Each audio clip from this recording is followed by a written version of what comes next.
name's Jerry Chism. I left the Navy as a E6 in IC1. In 1963, I got my draft notice, and I got the opportunity to either join the Navy or the Army, and so I joined the Navy. And they gave me, I was lucky. They gave, also I'm from Indiana, and they gave me a choice of having boot camp in Great Lakes in December. And me being from Indiana, I know how cold it is in Chicago, so I chose San Diego, and I'm glad I did. And after boot camp, I went to Interior Communications A School in San Diego. Okay.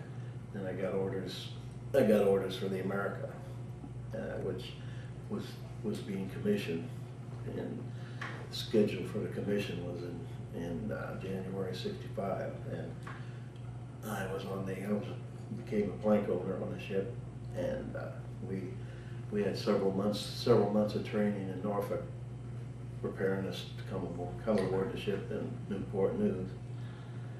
And I spent, it was probably just about a year service before I went aboard the ship, counting the boot camp.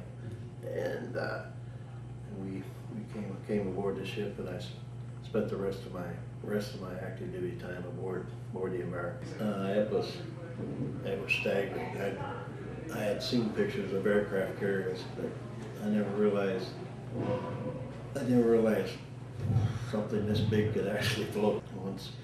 Once I got acclimated to the ship and everything, it was a ball living on that thing, because we had well, of course we were the ship's name was America, and it was we had some pretty rough inspections, and they wanted us everywhere we went. We really had to show off, and that was a little rough. But the food on the ship, I had wondered what the food would be like when you're trying to serve 5,000 guys.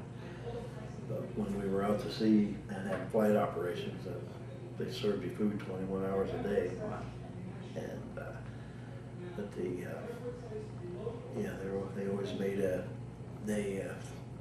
a big thing about any celebration.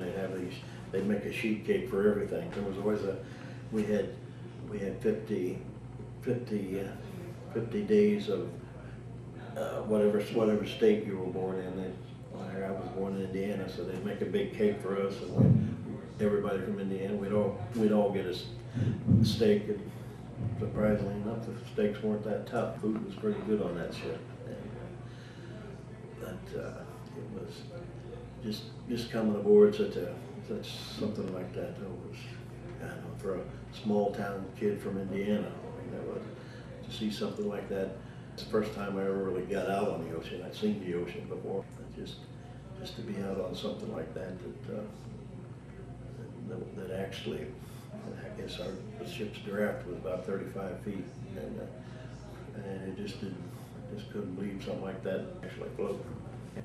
And I love being aboard that ship, because I like whenever I wasn't on watch or on duty, I'd always go topside or go up to what they call Vulture's Road, or what's the flight operations. But something about sea air, so I wanted to. I spend all my waking hours. I didn't like being down below that much, so I spent it on somewhere around the flight deck or close to the flight deck. It was on board the ship. I had an accident while I was on board. I had a skull fracture, and they needed to fly me off to a hospital in Germany. So I don't think I was as bad as they thought I was, but they did send telegrams to my mother saying it didn't look good.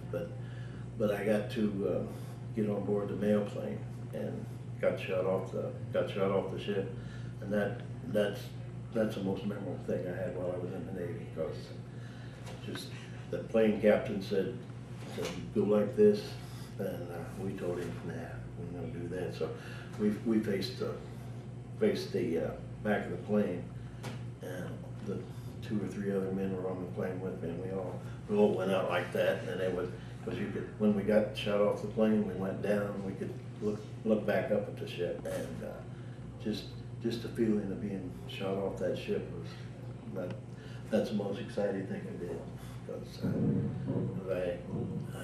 I didn't think I'd ever get a chance to get off the ship like the fighter pilots, and really, the ship went to general quarters while that was going on, and a lot of my buddies in the IC gang joked with me because